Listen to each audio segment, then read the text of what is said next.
கிறிஸ்துவுக்குள் அன்பான தேவனுடைய பிள்ளைகளே, ஆண்டவராய் இயேசு கிறிஸ்துவின் நாமத்திலே உங்களை அன்புடன் வரவேற்கிறேன்.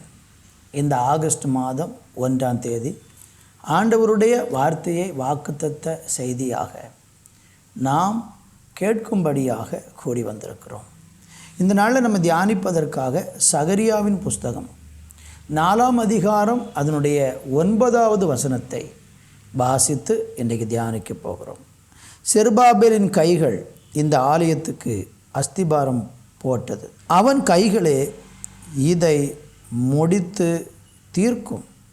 அதனால் சேனைகளின் கர்த்தர் என்னை உங்களிடத்திற்கு அனுப்பினார் என்று அறிவாய். வாசித்த வசனத்தில் தேவன் தொடங்கினதை அவரே முடிப்பார். இந்த மாதத்தில் கர்த்தர் நமக்கு சொல்லக்கூடிய அவருடைய வார்த்தை இதுதான். தேவன் தொடங்கினதை அவரே முடிப்பார். இதற்கு இடையில் பலவிதமான தடைகள், போராட்டங்கள், சில ஏளனங்கள் எல்லாம் உண்டாகலாம். ஆனால் தேவன் அதை கட்டாயம் செய்து முடிக்க வல்லவராக இருக்கிறார். நீங்கள் நினைக்கலாம், ஒரு சின்ன ஆரம்பமாக தான் அது இருக்கிறது, இது எப்படி பெரிய காரியத்தை செய்யும் என்று நீங்கள் எண்ணலாம். ஆனால் நீங்கள் அங்கே படிச்சிங்கன்னா 10வது வசனத்தில் வாசிக்கும்போது, இந்த தேவனுடைய ஆலயத்தை கட்டுகிற காரியத்தில் செருபாபேலுடைய கையை கொண்டு ஆண்டவர் துவங்கினார். ஆனால் அதனுடைய ஆரம்பம் எப்படி இருந்தது என்றால் அற்பமான ஒரு நாளாக இருந்தது. வேதம் சொல்லுகிறது, அற்பமான ஆரம்பத்தின் நாளை யார் அசட்டை பண்ணலாம்? பூமியெங்கு சுற்றி பார்க்கிறவர்களாகிய கர்த்தருடைய 7 கண்களும் செருபாபேலின் கையில் இருக்கிற தூக்கு நூலை சந்தோஷமாய் பார்க்கிறார். அப்படியானால் தேவன் துவங்குகிற அந்த துவக்கம், ஒரு காரியத்தை துவங்கி அதை முடிக்க போகிற அந்த தேவனுடைய துவக்கம் அநேகருடைய பார்வையில் ஒரு அற்பமாகத்தான் தெரியலாம். அப்படி அற்பமாக இருக்கென்று நீங்களும் எண்ணி, இது எங்கே முடிய போகுது, இது எல்லாமே பாதியில் எல்லாம் போயிடும் போல, நான் அதை அடைய முடியாது, பெற முடியாது, அது சுதந்திரிக்க முடியாது, பெற்றுக்கொள்ள முடியாது என்று நீங்கள் அவிசுவாசப்பட்டு அந்த நன்மையை இழந்து போயிடாதீங்க. கர்த்தர் ஒன்றை அவருடைய பிள்ளைகளுடைய வாழ்க்கையில் நன்மையாக தொடங்கினார். அது எதுவாக கூட இருக்கட்டும், உங்கள் பூமிக்குரிய நன்மையாக இருக்கட்டும், உங்கள் ஆவிக்குரிய நன்மையாக இருக்கட்டும், உங்களுடைய ஊழியமாக இருக்கட்டும், சபையின் வளர்ச்சியாக இருக்கட்டும், சரீர ஆரோக்கியமாக இருக்கட்டும், எந்த ஒரு காரியமானாலும் அற்பமாய் தோன்றுகிற அந்த ஆரம்பத்தின் நாளை யார் அசட்டை பண்ணுவார்கள்? சிலர் அசட்டை பண்ணலாம், உங்களை அற்பமாக பார்ப்பாங்க, அற்பமாக பேசுவாங்க. யோசேப்பு ஒரு சொப்பனம் கண்டான். அந்த சொப்பனத்தை குறித்து சகோதரர்களிடத்தில் சொன்னபோதும் பெற்றோர்களிடத்தில் சொன்னபோதும் அவன் அற்பமாக அவன் எண்ணப்பட்டான். நம்முடைய துவக்கம் சில நேரம் அற்பமாக தான் இருக்கும். அநேகருடைய பார்வையில் அற்பமாய் தோன்றும். உங்களுக்கும் கூட அந்த காரியங்கள் ஒரு அற்பமாக தான் தொடங்கும். ஆனால் நீங்கள் தேவன் சொன்னபடி அவருடைய வசனத்திற்கு, அவருடைய வார்த்தைக்கு கீழ்ப்படிந்து அவர் நமக்கு கொடுக்கிற ஆலோசனையை கேட்டு அவருடைய பாதையில் அவருடைய சித்தத்தின்படி நீங்கள் துவங்குகிற காரியத்தில் நிச்சயமாக ஒரு நல்ல முடிவை பார்க்க போகிறீங்க. ரெண்டாவது, நீங்கள் பார்த்தீங்கன்னா சில தடைகள் வரலாம். ஒன்று அற்பமாய் பார்க்கப்படலாம், ரெண்டாவது சில தடைகள் வரலாம். அங்கே நீங்கள் 7வது வசனத்தை வாசிக்கும்போது, பெரிய பர்வதமே நீ எம்மாத்திரம், செருபாபேலுக்கு முன்பாக நீ சமபூமி ஆவாய், தலைக்கல்லை அவன் கொண்டு வருவான், அதற்கு கிருபை உண்டாவதாக, கிருபை உண்டாவதாக என்று ஆர்ப்பரிப்பார்கள் என்றார். பெரிய பர்வதமே நீ எம்மாத்திரம். அப்போது தேவன் தொடங்கின அந்த துவக்கத்துக்கு ஒரு பெரிய பர்வதம் போன்ற தடைகள் அவங்களுக்கு முன்பாக வந்து நின்றது. நீங்கள் வேதத்தை படிக்கும்போது எஸ்ராவின் புஸ்தகத்தில் அந்த ஆலயம் கட்டப்படுகிற காரியத்தை நீங்கள் பார்க்கலாம். அவங்க பணி ஆரம்பித்த உடனே அநேகர் வந்து எதிர்த்தாங்க. இந்த ஆலயத்தை எப்படி கட்ட போகிறாங்கன்னு சொல்லி அவங்க எதிரிகளெல்லாம் ஒன்றா சேர்ந்து ராஜாக்களுக்கெல்லாம் கடிதம் அனுப்புனாங்க. அந்த பணிகளை தடுத்து நிறுத்த முயற்சி பண்ணாங்க. பெரிய மலை போன்ற பெரிய பர்வதமே நீ எம்மாத்திரம். இந்த செருபாபேலுக்கு முன்பாக அந்த பர்வதங்களெல்லாம் சமபூமியாக மாறிவிடுமாம். கர்த்தர் துவங்கின ஒரு அற்பமான துவக்கம், அதுக்கு சில தடைகள் வந்தாலும் அந்த தடைகளையெல்லாம் ஆண்டவர் தகர்த்தெறிந்து அவர் நினைத்ததை துவங்கினதை அவர் முடிப்பார். உங்கள் வாழ்க்கையில் நீங்கள் நம்ப முடியுமா? உங்களுக்கு தொடங்கினதை முடிக்க மாட்டார்னு நினைக்கிறீங்களா? நல்ல முடிவு இருக்கிறது. நல்ல முடிவுக்கு நேரம் அவங்கள கொண்டு போகிறார். தொடங்கின தெய்வம் சரியாக அதனுடைய சமயத்தில் நேர்த்தியாகவும் அருமையாகவும் செய்து முடிக்க என் ஆண்டவர் போதுமானவராக இருக்கிறார். கர்த்தருக்கு மகிமை உண்டாகும். ஏன்னா தடையை கண்டு பயப்படாதீங்க. இஸ்ரவேல் ஜனங்கள் எகிப்திலிருந்து வரும்போது அவங்களுக்கு வனாந்திரத்தில் நிறைய தடைகள் இருந்தது. எந்த தடையுமே அவங்கள தடைக்கற்களாக நிற்கலை. எரிகோ தடையாக இருந்தது, யோர்தான் தடையாக இருந்தது, செங்கடல் தடையாக இருந்தது, இன்னும் வழியில் அவங்களுக்கு தண்ணீர் இல்லாமல் தடை வந்தது, உணவின்றி தடை வந்தது. எல்லா தடைகளையும் ஆண்டவர் உடைச்சி அவங்கள வாக்குத்தத்தம் பண்ணின இடத்துல கொண்டு போய் சேர்த்தார், முடித்தார், ஃபினிஷ் பண்ணினார். உங்கள் வாழ்க்கையிலையும் இன்றைக்கு ஆண்டவர் ஆரம்பிச்சிருக்கிறத கட்டாயம் முடிப்பார். அதற்கு நீங்கள் தேவனை முழுமையாக நம்பணும். இப்போ ஒரு கேள்வி, எப்படி இது நடக்கும்? ஆண்டவர் துவங்கி இருக்கிறாரு, இது எப்படி நடக்கும்? வசனம் 6 சொல்லுகிறது, செருபாபேலுக்கு சொல்லுகிற கர்த்தருடைய வார்த்தை என்னவென்றால், பலத்தினாலும் அல்ல, பராக்கிரமத்தினாலும் அல்ல, என்னுடைய ஆவியினாலே ஆகும் என்றார். இந்த அற்பமான துவக்கம் எப்படி நடக்கும்னா, நம்ம பலத்தில் இல்லை, ஞானத்தில் இல்லை, நம்முடைய புத்திக்கெல்லாம் எட்டாத விதத்தில் இந்த காரியத்தை நம்முடைய தேவாதி தேவன் அவருடைய ஆவியினாலே நிறைவேற்றுவார். விசுவாசிக்க முடியுமா உங்களால்? அவர் சொன்னதை, அவர் ஆரம்பித்ததை அவர் தம்முடைய ஆவியினாலே செஞ்சு முடிப்பார். பரிசுத்த ஆவியின் வல்லமை, பரிசுத்த ஆவியின் கிரியை அந்த காரியத்தின் மேல் உண்டாகும். தடைகள் வந்தபோது தடைகளை உடைக்கிறதுக்கு தேவ ஆவியானவர் கிரியை செய்வார். அற்பமாக எண்ணுகிறவர்களுக்கு முன்பாக தேவன் அந்த காரியத்தை மகிமையாக செய்து முடிக்க தம்முடைய ஆவியானவர் கிரியை செய்வார். அப்போ அற்பமாக எண்ணப்பட்டாலும் அதை ஆவியானவர் உடைச்சு, தடைகள் வந்தாலும் அதை ஆவியானவர் உடைச்சு அந்த காரியத்தை நம்ம வாழ்க்கையில் நிச்சயமாக நிறைவேற்றுவார். பிலிப்பியருக்கு எழுதின நிருபத்தில் வாசிக்கும்போது 1ஆம் அதிகாரம் அதனுடைய 5வது வசனத்தை நான் உங்களுக்காக வாசிக்கிறேன். உங்களில் நற்கிரியை தொடங்கினவர் அது இயேசு கிறிஸ்துவின் நாள் பரியந்தம் முடிய நடத்துவார் என்று நம்பி நான் உங்களை நினைக்கும் பொழுதெல்லாம் என் தேவனை ஸ்தோத்தரிக்கிறேன். அப்போ உங்களில் நற்கிரியைகளை தொடங்கினவர் அது இயேசு கிறிஸ்துவின் நாள் பரியந்தம் முடிய நடத்துவார்.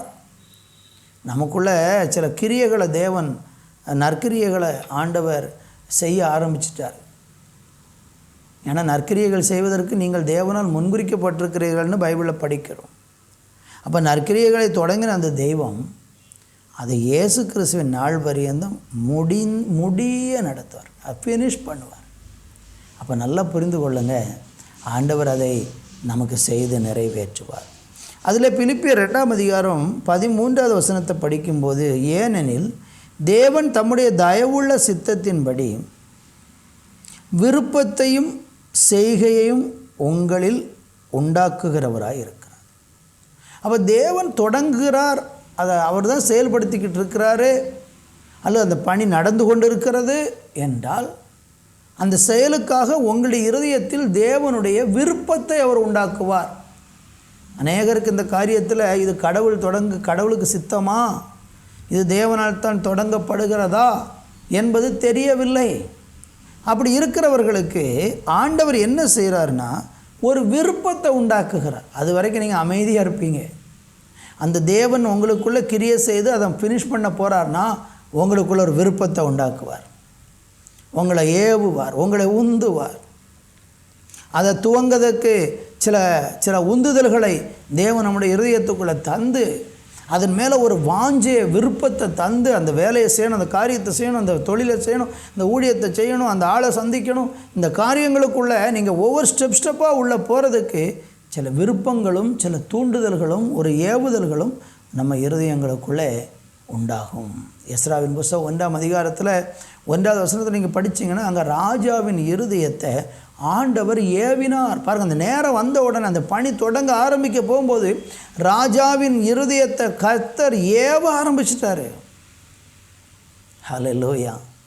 உங்கள் வாழ்க்கையில் நற்கிரியை தொடங்கின தேவன் உங்கள் கரத்தை கொண்டு செய்ய ஆரம்பித்த அந்த செயலை நிறைவேற்றுறதுக்கு பலரை ஏவுவார், பலரை தூண்டுவார், பலரை எழுப்புவார், பலரை உங்களுக்கு ஆதரவாக உங்கள் பக்கமாகி நடத்துவார்.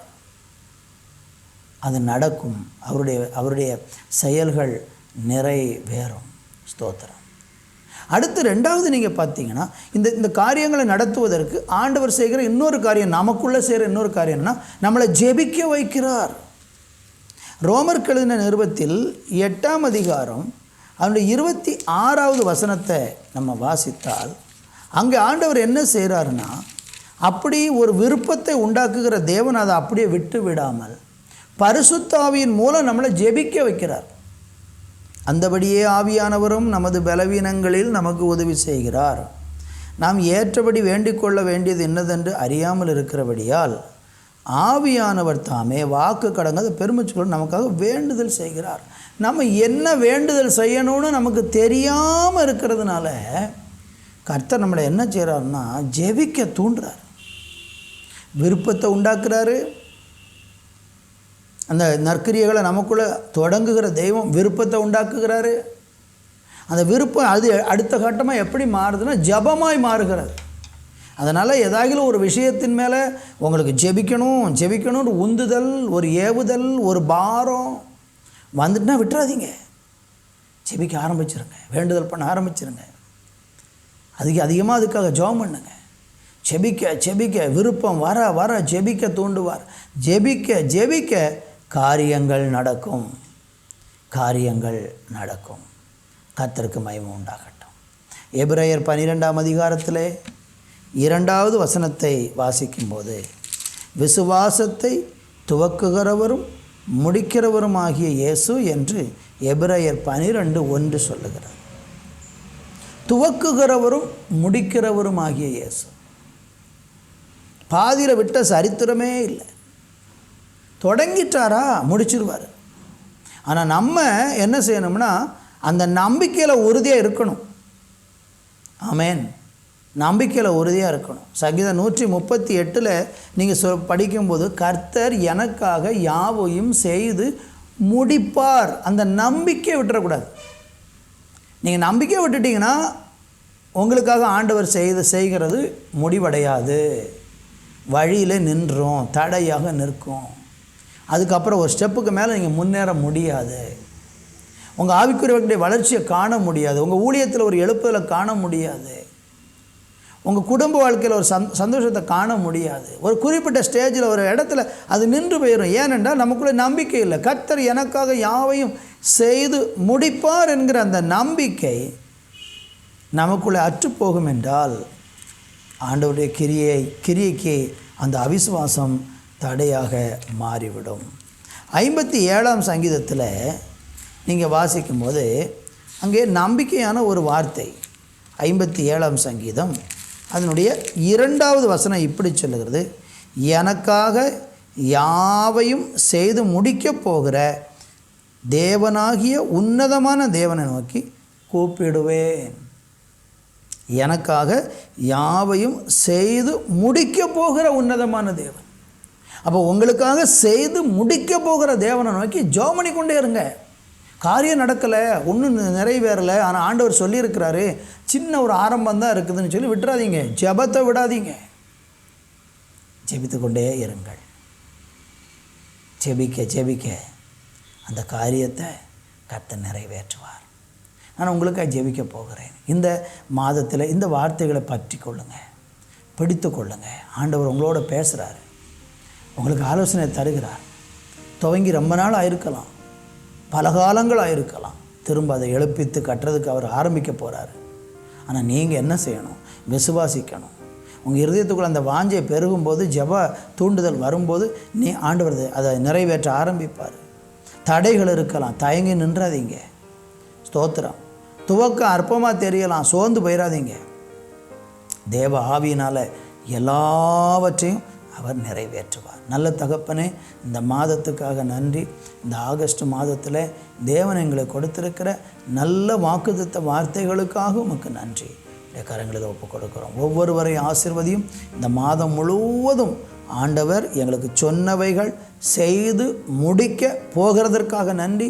ஒரு ஒரு விருப்பத்தை தரப்போகிறதற்காக நன்றி. ஜெபிக்க பாரப்படுத்துகிறதற்காக நன்றி. விசுவாசத்தை பெருக பண்ணுகிறதற்காக நன்றி. இயேசுவின் நாமத்தில் பிதாவே, ஆமென், ஆமென்.